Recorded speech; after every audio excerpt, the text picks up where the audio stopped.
Welcome to the AcuProsper podcast, where we get smart, real, honest, and empowered about creating a thriving acupuncture clinic. I'm Katie Altnew, your host. I'm an acupuncturist, herbalist, and ABORM certified fertility acupuncturist with a clinic in Denver, and I'm the founder of AcuProsper, which is my side passion project where I teach acupuncturists how to start, grow, and market their acupuncture clinics. And I'm the author of the book, Acupuncturists Mean Business. In season 2 of this podcast, it's all about passing the mic to others, specifically to a few of the many acupuncturists out there that I admire and feel inspired by. We are going to get a look inside their journeys, their practices, struggles, mindset, marketing, and more.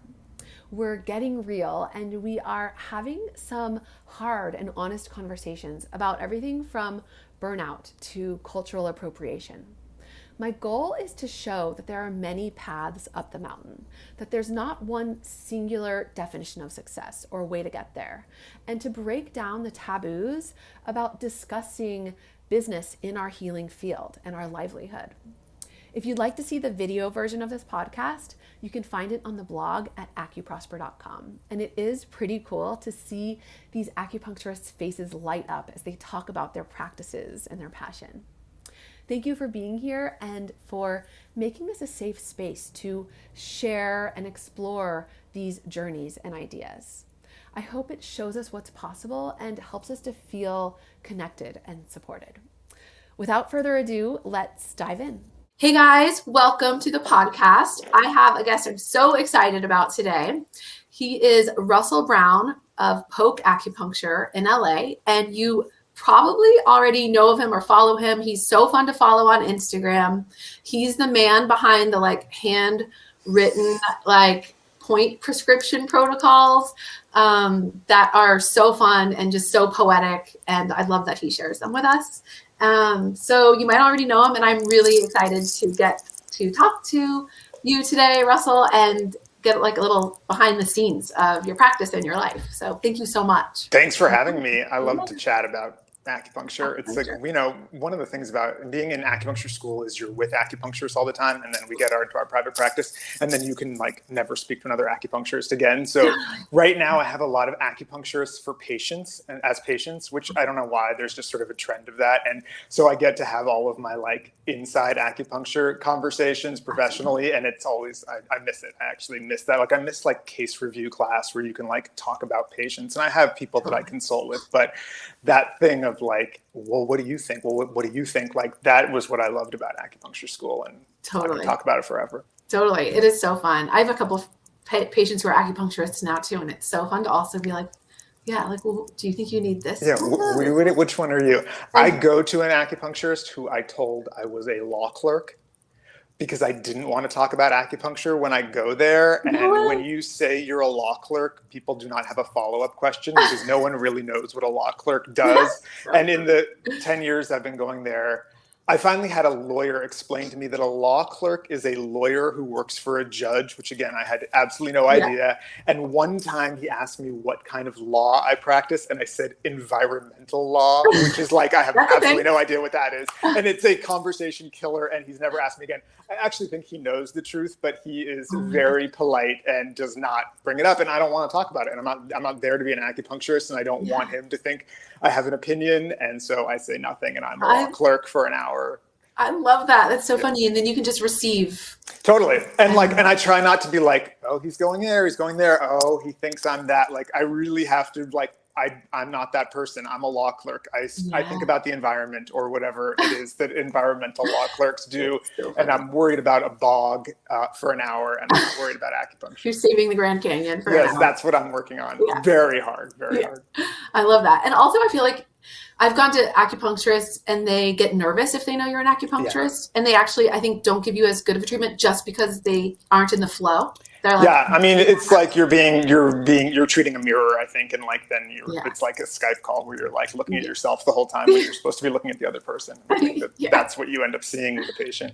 Yeah, so funny. I love that you do that. So I first want to start off just asking you about your practice and some like what it's like and your journey, and then we can get into some more fun conversations. Sure. And see where it goes, where it takes us. I mean, so I feel like you've been in practice a really long time. I mean, not like ancient, but I got licensed in 2006 or 2007. I can't remember now. So a little while. I opened up.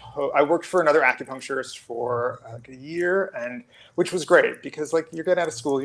It's like there's enough to do without being a business owner. I really feel, and I really encourage that for people. Like I just don't think you need to like jump into that while you're also gaining your confidence as being a practitioner. I think that there's a nice way of doing that. So I worked for another clinic, and then actually probably relevant to the conversation is as I was working for that other clinic, I got busy. I was like sort of started getting busy, and it overwhelmed me in that first year, and I really couldn't handle being as busy as I was. I didn't have the capacity to treat at the time, and I just sort of immediately was like, this is too much. I quit my job. I moved to San Francisco, and I took a year off from acupuncture. Almost immediately, I ran the Folsom Street Fair, which is like a leather and fetish nonprofit event that happens once a year in San Francisco. And that's what I did for a year.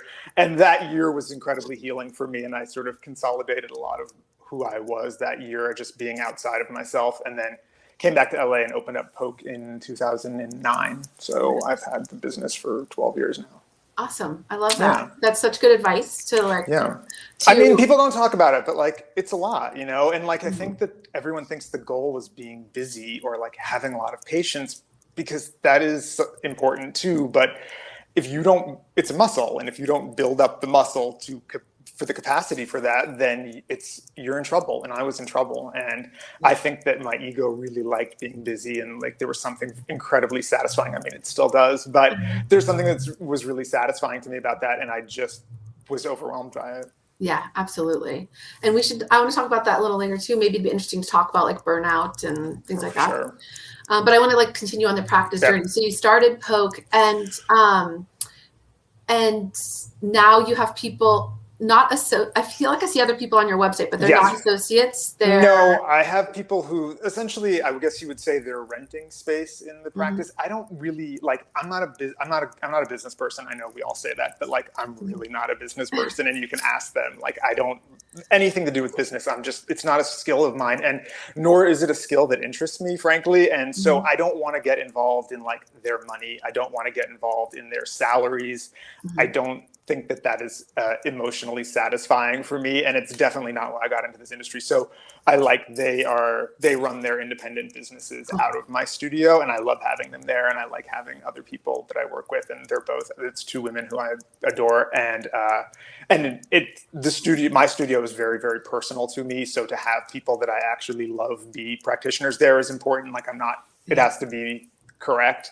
And so that's how the business is structured. And we sort of work out the days. Before COVID, we kind of split days and didn't mind overlapping.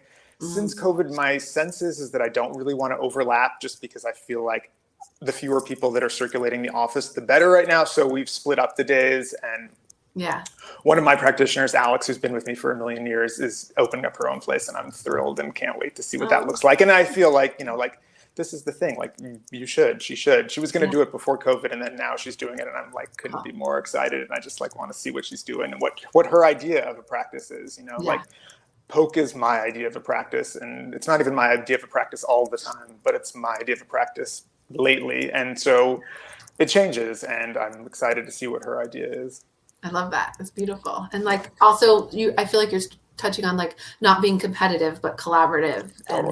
And like it's a hard one, and it's something that I really wanted to talk to you about at some point in the conversation, and I guess we're going to do it now. Is I think that for a long time, even if I never said it, there's a bit of a scarcity mentality that was part of my brain, and of like, is this going to work? Is this going to happen? And when I came at it from that kind of place, you get competitive, and it helps no one, and you get terrified, and it helps no one. And since having come back, because I took so much time off for the quarantine, now I'm back, and like having been basically not working for a year, I'm like, I don't care if I don't make as much money. I don't care if it's not booming, and I look at the schedule and it's packed all the time. I'm really like, I feel in a weird way healed from that entire mentality. And I'm very clear, like, I'm a very gifted practitioner. Like, I think that I do a really good job. And I honestly, like, no arrogance, or maybe 2% arrogance. Like, I don't think anyone does what I do. And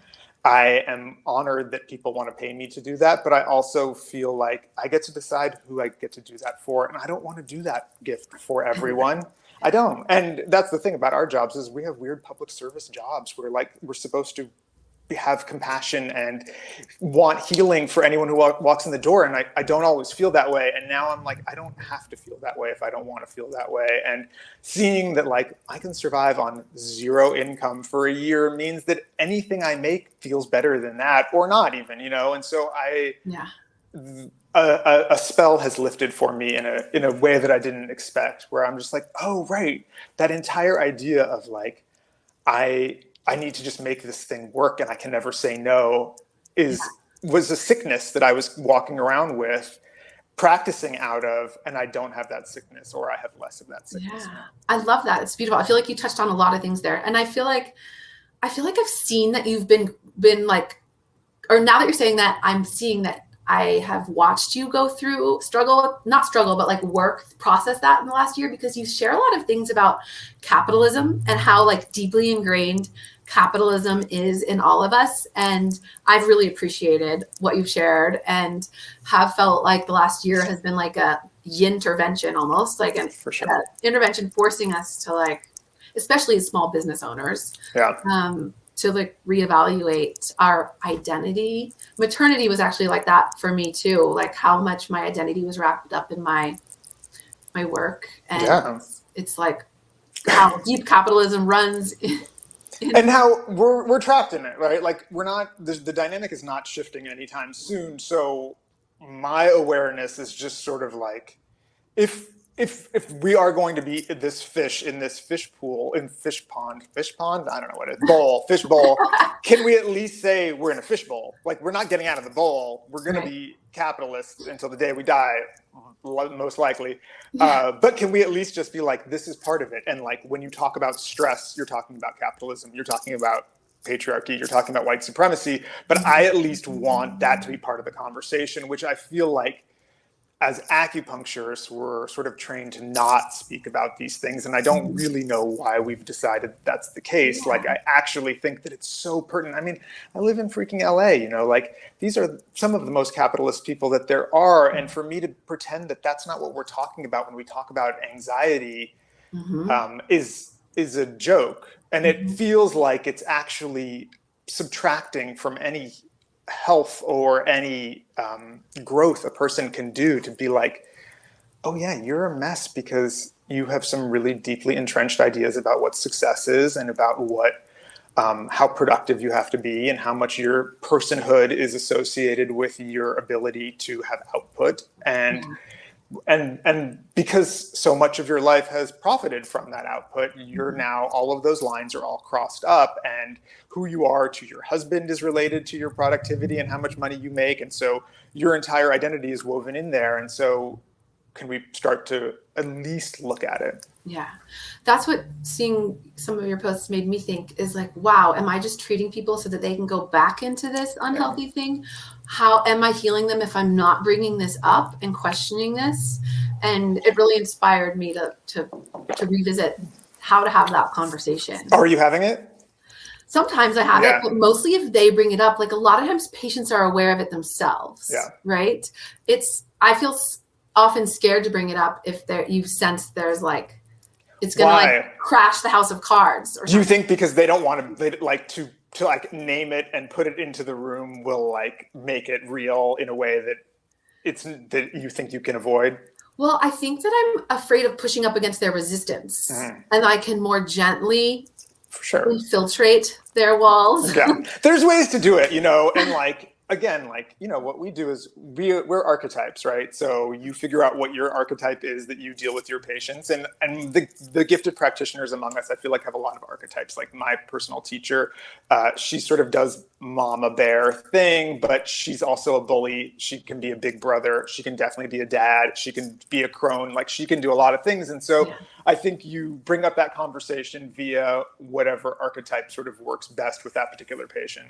I love that, that archetype. And I mean, I sort of do like big brother like that. And I think I can get away with more because it's like, it's coming from a lovely place, but I can sort of tough love you. But I have patients who that I'm mothering, and it's not natural necessarily, but like I do it. And it is one of mine that is available to me.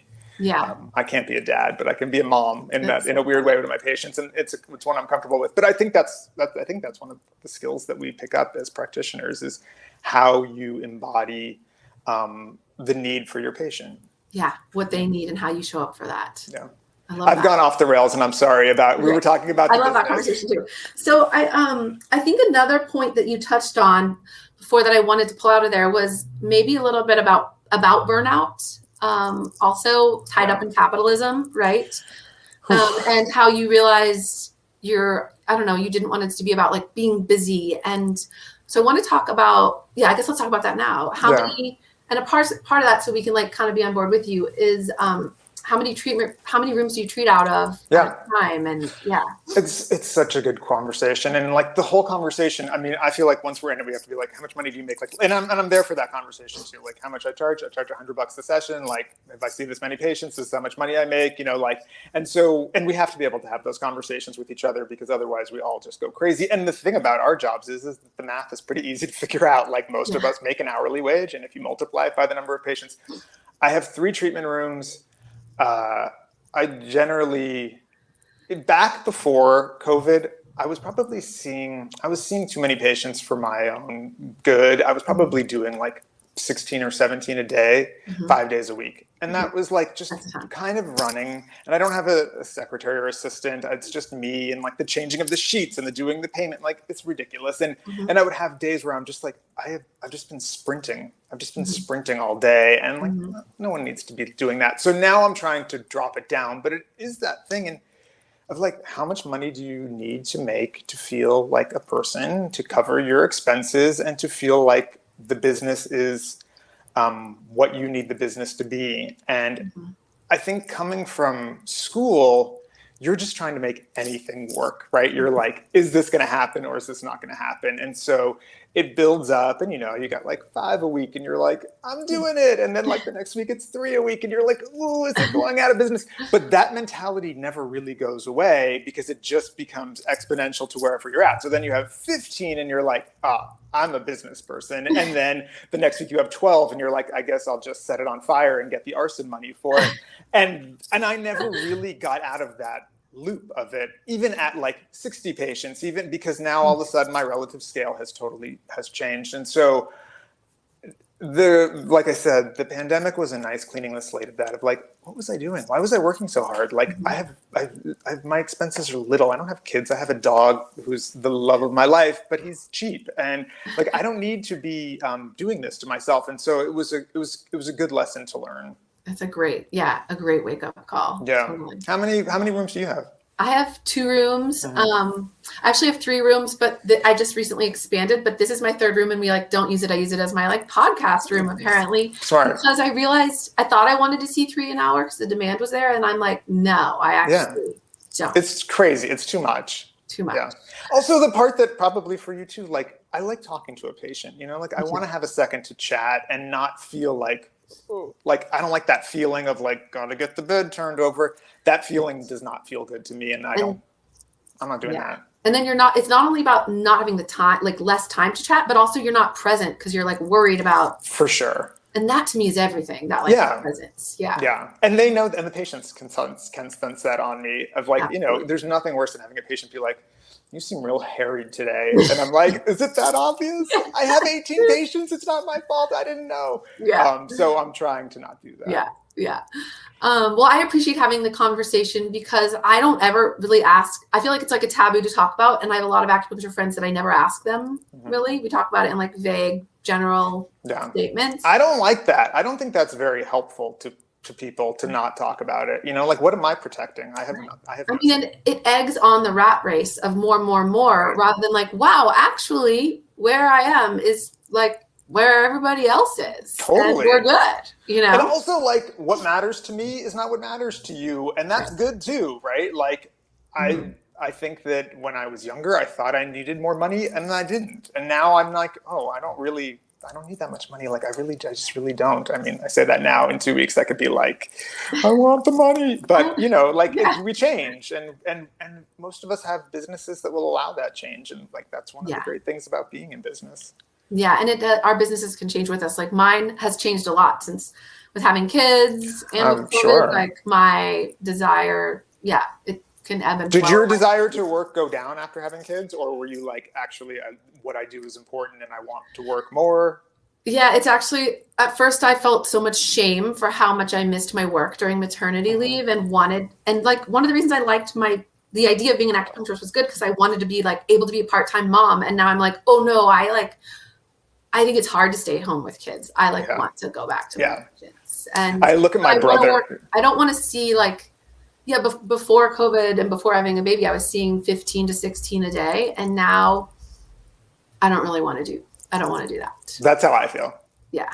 So I want to It also, I think one of the reasons why we're averse to this conversation is because I don't want someone who's treating 7 patients a day to feel bad about themselves for treating 7 patients. And so I think it's a little like Instagram-y, where when you see what anyone else is doing, you're going to use it to fuel your self-loathing. And I really, really don't like that, because I don't think that's no one's intention for sharing this information. And I've been on the other end of it, you know, like, and your business changes. And someday I'll be back down to 7 being like, what was I complaining about when I was 18?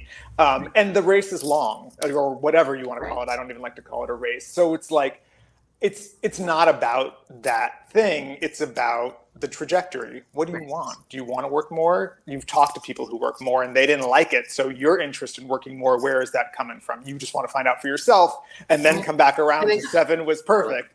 But I think that's important to say, because I've heard those interviews and they just make you feel terrible. And and they don't need to. Right. But I think, and the reason I like wanted to ask people this when I was doing these interviews is because, so, you know, I used to teach the practice management class at school. And on the first day of class, I would tell them transparently, here's my numbers. Here's when I paid off my student loans. Here's the number of people I see.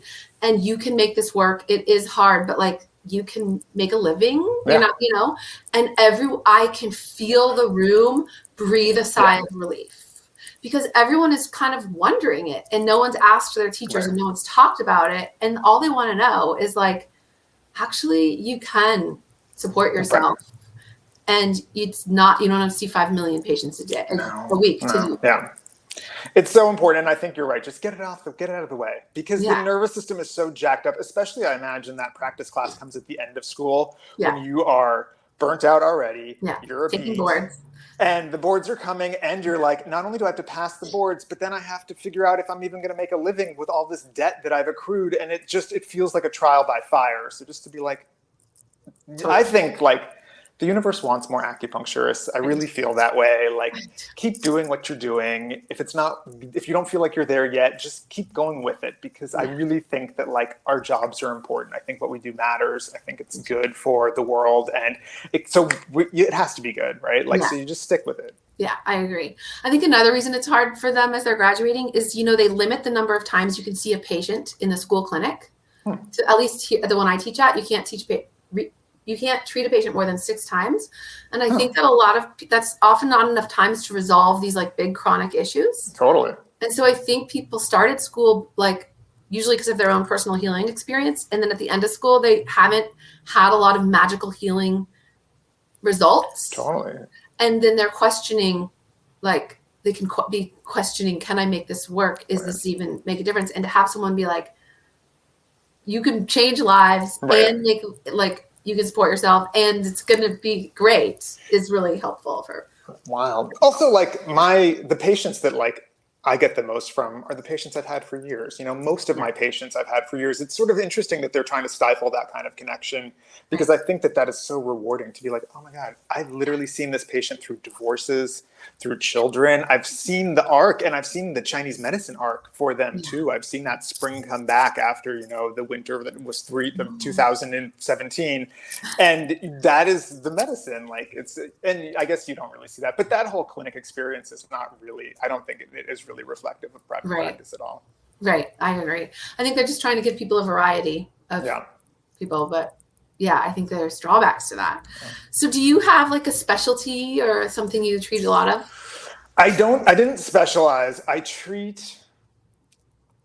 mean, look, we're treating stress. Like, that's really what I think. Like, I think that's it. I mean, you know, you're treating fertility, and that's different, although that's probably stress too.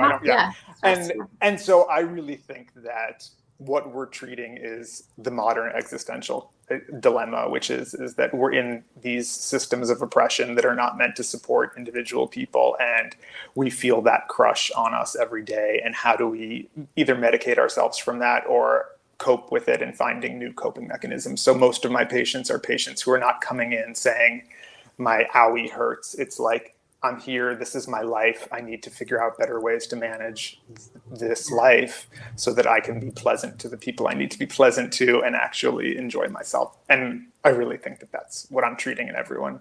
Yeah, I think that's beautiful. Do you actually say that to people? All the time. You do? What else is there to say? Like, what else is there to say? Yeah, I mean, it's just, I feel like I would be scared to say it that clearly. But I feel like one of the things we give to people is a sense of like meaning and organization. Like, what's the word? Is it entropy? Like that the universe goes from organized to less organized, but we're helping them go from disorganized to organized. I love that. We're like reversing that flow to be like, actually, here's the Chinese medicine way to understand your symptoms and to give you a sense of connection and meaning. I love that. I'm stealing that. That's really, because that's it. And that's how I think, you know, like, people ask me what I like about being an acupuncturist, and really the truth is that being an acupuncturist is just a way for me to pay attention to the world, which is what I think that we're supposed to be doing. Like, I think probably being a mother is a way for you to pay attention to the world. All of it. Writing a book is a way of paying attention. But being an acupuncturist specifically lets me pay attention and gives me language for the things I've paid attention to. And that language is so important. And that's why probably people respond to whatever the nonsense I post on Instagram is because I'm trying to say, this is what you're seeing in the world, and this is what the actual containment through our medicine of that experience is. And I just think that it's a really, like, what else gives you that? What else can do that? And if I can bring that to a patient, if I can bring that understanding, the context of that to a patient, I really think that that's where healing happens. A word I hate, but that's healing, I think, is like, your experience is real. And there's other ways of looking at it. You don't have to look at it from the inside. Can we look at it from the outside? Yeah. I loved your series on like, let's trash these certain words, by the way. Thank you. Good. But yeah, what you touched on just made me have a realization that, you know, I'm always tell people I got into acupuncture because of my own like healing with my like digestion and periods. But really it's because of what you're talking about, where suddenly you feel this sense of recognition of like, oh, like that vocabulary or word or system or something that like makes you see the world and totally. And it's really, and if I say nothing else on this podcast, it's something that really matters to me, which is, you know, the acupuncture points are not remote control buttons. They don't turn things on and turn things off. And they're taught to us like that because the boards want to test us like that. But I don't really think that that's what they do.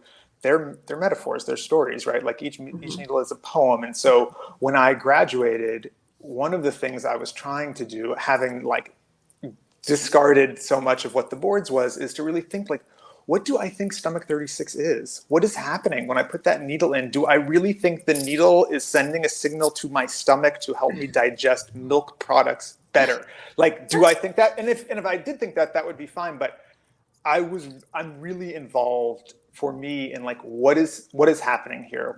If that's not literally happening here, then what is metaphorically happening here? And that's sort of my lens and has become my lens on this medicine. And so when I say I'm treating stress and like the modern existential crisis, I'm really saying, can we put some poetry on our lives? Can we put some art on the experience that we're having and use that to heal ourselves?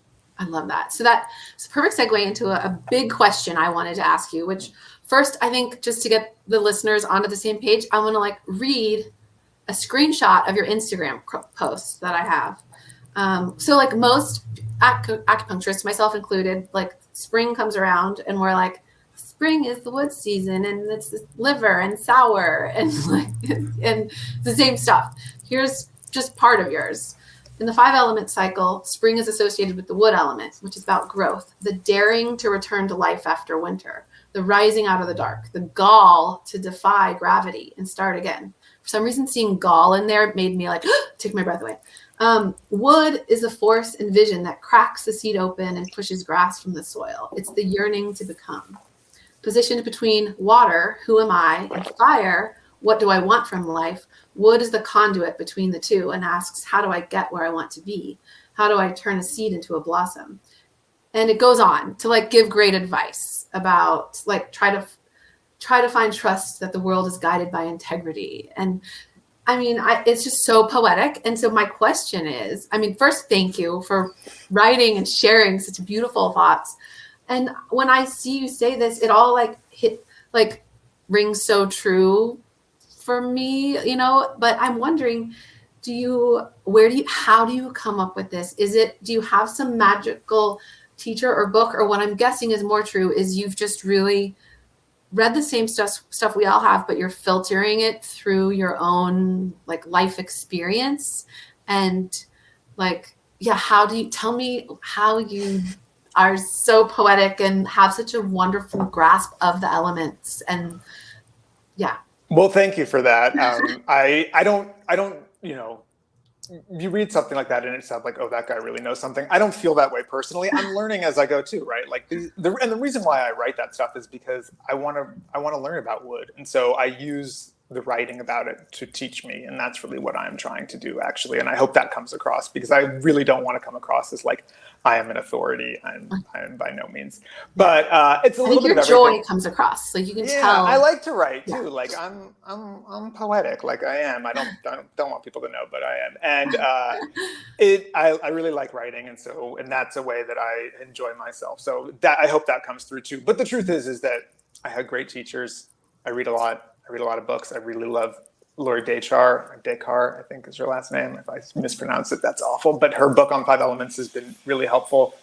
What's the book called? I don't know that one. It's literally called something about the 5 elements, cultivating the 5 elements, like Lori Dechar, but her book is great. Lonnie Jarrett is a very big teacher of mine, and I've always been into his, and Nourishing Destiny had a huge impact on me. His Red Book is just ridiculous. It really is. And he's got a new book coming out. And then my personal teacher was a woman named Yvonne Farrell, who is just brilliant. And I was fortunate enough to be her student. And so I've been informed by teachers. Like, this is not in part of my DNA.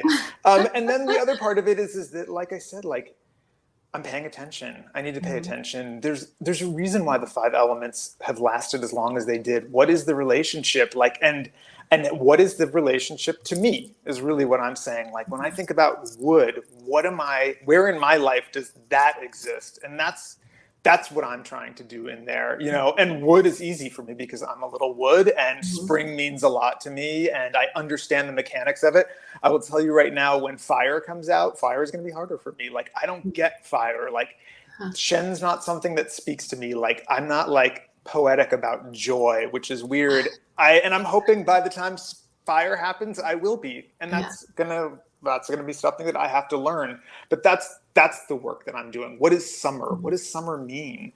It's on fire. It's as hot as it's going to be, you know, like, what is that? And like, I'm someone who doesn't like summer. I don't like it too hot. What does that mean? That I'm someone who doesn't like the fire element, that there's some block there. And so I'm always doing that. Like that's the fun of it for me. And then I have patience and I get to be like, oh, this person is so fire.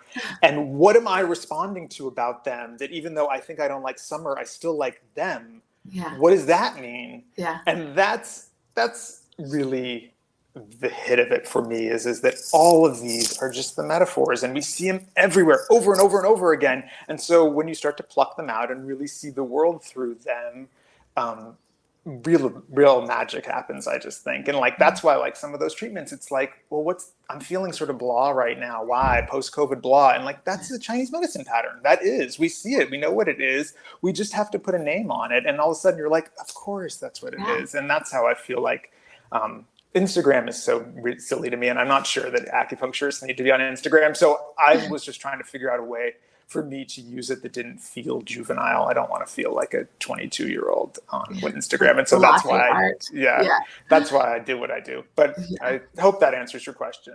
You know, so what I think the lesson is for people is, and it kind of goes contrary to our schooling. Our schooling was so much like multiple choice testing and regurgitating, but you're saying stop regurgitating, start questioning, and be allowed to filter this through your own experience and what you see around you. And that's where the real power lies. And that's what you've given yourself like permission to do that.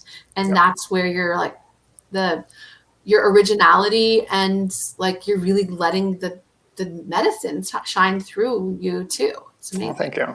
I think I will say, you know, people don't know this, and acupuncture school doesn't teach this, but you know, acupuncture went out of favor in China. By the time of the 1910s, then when the kings and queens and the emperors, that entire thing ended, the Imperial Revolution, they weren't even doing acupuncture anymore because the emperors didn't like acupuncture. And acupuncture basically was only in the most poor barefoot doctors for 40 years.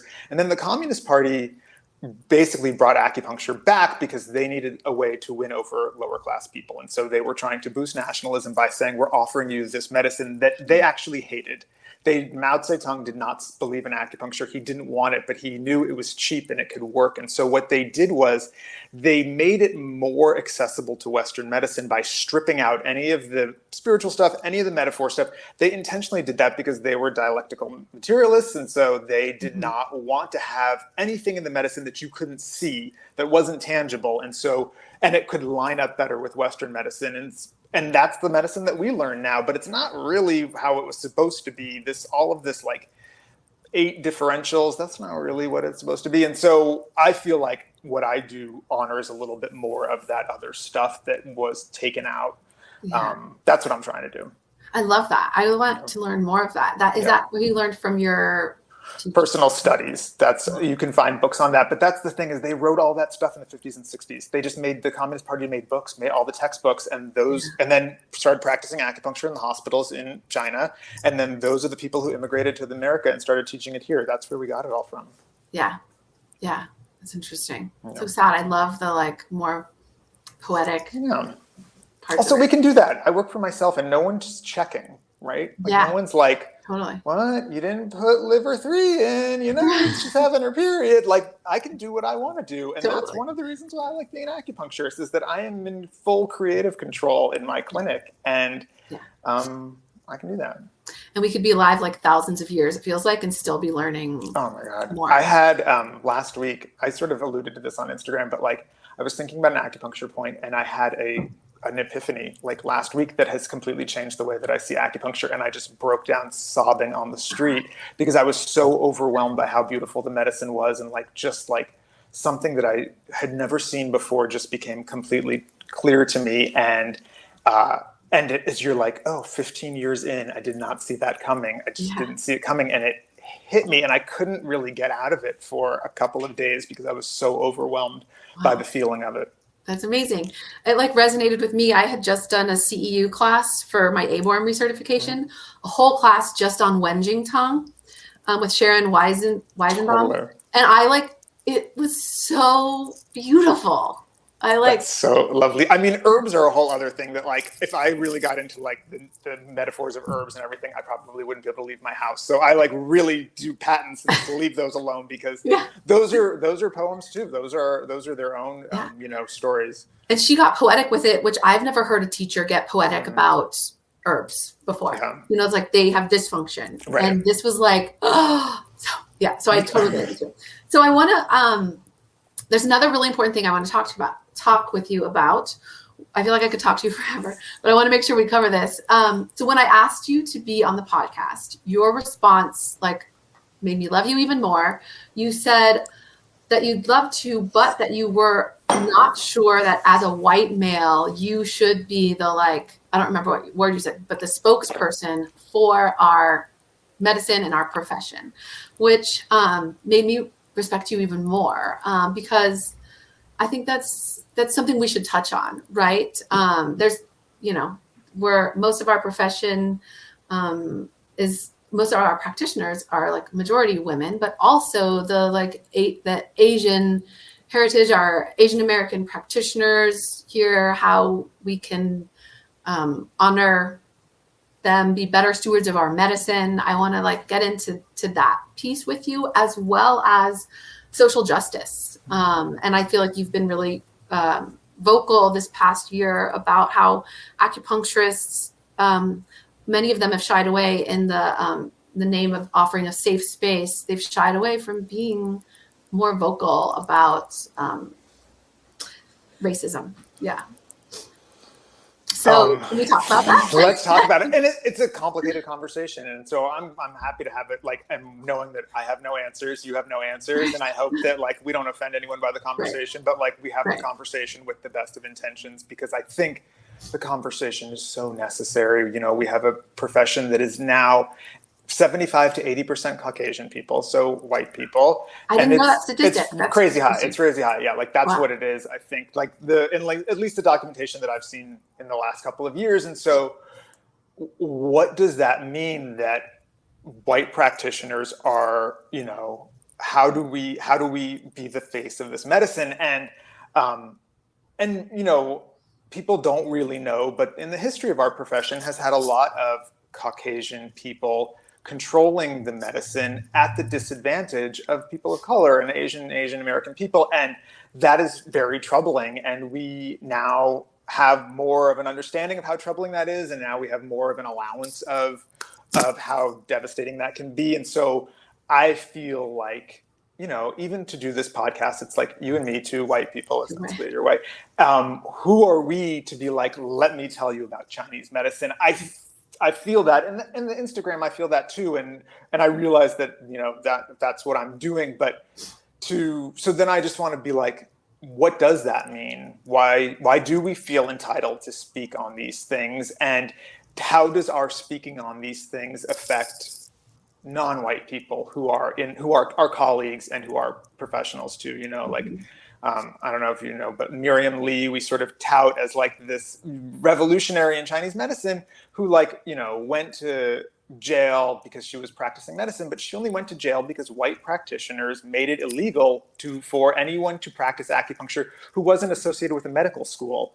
And which was only them. They were the only ones at UCLA. And so everyone else got arrested in the state of California, or not everyone else, but 65 practitioners got arrested because of those white practitioners. And we don't tell that story, but that's why Miriam Lee went to jail. She went to jail. She was fine before, but then they changed the laws to allow this group of 7 white men essentially to practice acupuncture, and everyone else, and it became really popular. And so then suddenly there was this spotlight shined on it. So that's why I'm a little does our having this conversation have a ripple effect out? What is that ripple effect out? And can we be more mindful of it?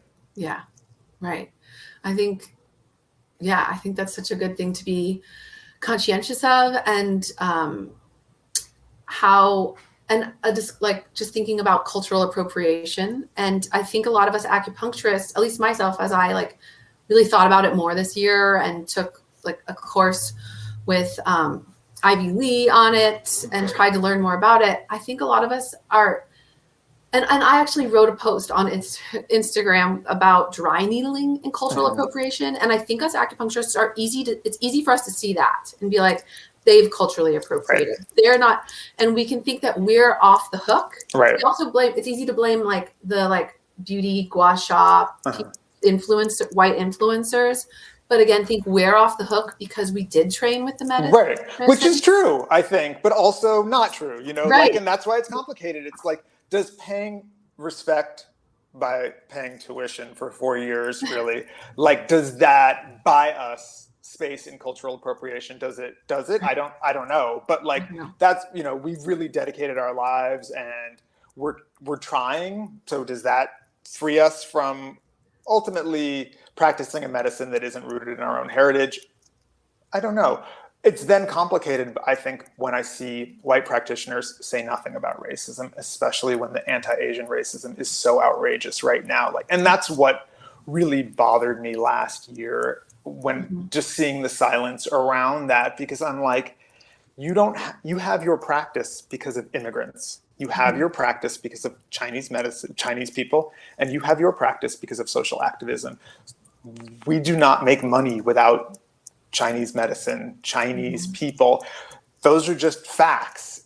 So to somehow translate that to I shouldn't be political because it's outside of my practice, I just don't understand that. I can't. And so what it says to me is this basically I'm fine making money off these people's backs and suffering, and I'm cool with that. But when it comes to actually, I think, speak up about the anti-racist, the Asian racism and the violence, and I our president saying China flu and all of that, that's none of my business. Like, that's where I draw the line. Like, that's right. That I'm not comfortable with. And I don't understand that. I don't understand it. It's like a colonialism, right? A colonial mindset. Totally. I'm gonna profit off this. Right. Well, it's systemic racism, right? It was like, I will abstract what I want from the POC experience, and what I don't want doesn't exist. And that's like pure just systemic racism. And so I have to look at that in myself, and I really am looking at that in the profession. And I just think that I expect more, frankly. Last October, 164 Republican congressmen voted against an anti-Asian sentiment resolution because there was so much violence. And how is that outside of our practice to not speak on that? I just don't understand how you would try to avoid that. It doesn't really make sense to me. And the truth is that every obstacle for our profession is about racism. Dry needling is about racism, right? That's just a racist semantics that physical therapists just didn't want to talk about Chinese stuff. They wanted to make what we do Western. That's just racism, right? Insurance stuff, looking down on acupuncture and not thinking it's as valued as Western medicine, that's racism. Any taboo about acupuncture, any sense that acupuncture is ineffective because we can't get medical research is just based in racism. And that's the DNA of our practice. That is our practice. For us to pretend that that's outside the scope of our practices, I just don't understand that thinking. Yeah. But it is really reflecting on that truly is uncomfortable. Yeah. Right. Well, what's the uncomfortable part? To say, how am I complicit in some systemic racism? Yeah. Or how am I practicing colonialism somehow by thinking that I am entitled to take 4-year course on this and now become an expert in this. And or when I was just a new grad, and my amazing teachers who are 4th generation Chinese practicing acupuncturists are practicing right down the street from me. Yeah. And patients come to me, and you want to say why are you coming to me? Yeah, totally. And I still say that. I'm still and it informs a lot, I'm thinking about raising my rates after a million years. I never have, but there is a guy who's just down the block who I know charges less than me. And I'm like, am I supposed to charge more because my patients value my whiteness, essentially? They come to me because I have made it look the way they want it to look. I am giving them an experience of, wellness, luxury in a way that he is not. And there's a cost for that, and I'm entitled to that price. That doesn't feel good to me, and I understand where it just feels like, oh, like I get paid more because I'm a white guy. I don't like that feeling, and so I have a lot of conflict about that, and I think it's a great conversation. Again, like I don't know what the answer is, but I definitely know like LA people and the whole wellness trend thing is like, if you can offer that sort of luxury spa experience, you should pay more for that. Like it's like it doesn't really make sense to me. Right. I agree. I will also say, because I don't want to come across like I have all the answers, when I started off, the things I said, I was saying my understanding of it was different too. You know, even like things like, I would say things like, you know, like I'm modernizing ancient medicine. That's ridiculous. Like that is like, first of all, that's just Orientalism, essentially. It is romanticizing this idea of the East where they are old school and we are new school, like, which has absolutely no bearing on anything that's happening in Asia. Like acupuncturists practice in hospitals there. It's plenty modern there. Even the binary of East and West is based on colonialism, right? That's European imperialism. That is this idea of like the East is so far from how we are in modern times now. That all that language, and I was using it quite freely and not even understanding. I would say things like, I don't want acupuncture to feel like it's in like these sort of sketchy strip mall places, not understanding that the history of our profession is that practitioners could not practice in Chinese storefronts because most of them were working illegally and people would not rent to the Chinese immigrants. And so they had to take places that were a little bit hidden, and a lot of them were given spaces by benefactors that were spaces that the white people didn't want. And that's what our profession is. And I didn't know that that's what I was saying when I was saying these things. Yeah. But I know that now. And so I have to look at that. And I hope that we're all sort of just reflecting on those things. Yeah. Me too. I've definitely reflected on how I've totally messed up too. I once was interviewed by Well and Good about the like Gwyneth Paltrow jade vagina egg thing. I should have said, I don't know. You should ask somebody who comes from that culture where that was a thing. Totally. I don't know. And did I say that? No. I said it's really hard. Like, I really appreciate you saying that, because it's so hard to say that, because you're like, I have a practice. I would love to have the press. I deserve some press too. But the question then becomes, and you know, like I got plenty of press when I started. Why do media outlets feel more comfortable projecting a POC experience onto me as a white person than they would just speaking to an actual POC person? Right. What is that? Am I entitled to that? Does it feel good? And at this point, it would not feel that good to me. But when I was starting off and, you know, treating 3 patients a day, I would have been desperate for it. And so I can't say that it's wrong, but I do think it's complicated. Yeah. Yeah. Like why they would have reached out to me is like beyond me. They should definitely, that's a problem with the media too. But we can also be better stewards of or better, I don't know what the word is, friends to our Asian colleagues by like I should have brought that up. Well, and now you will. And that's what it is, sure. right? Like, and that's where I'm at with it. It's like, this is 101. This is the basics. We act like this stuff is extra credit, or we're going to get points from our Asian and Asian American colleagues for doing this stuff that is actually the basics. And I want us all just to be on that platform of like, no, these are just facts. Our businesses were given to us by Chinese immigrants, Chinese people, and social activism. We owe that much. So what do we do from there?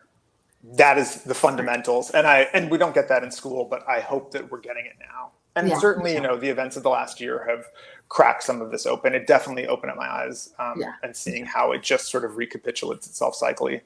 Yeah.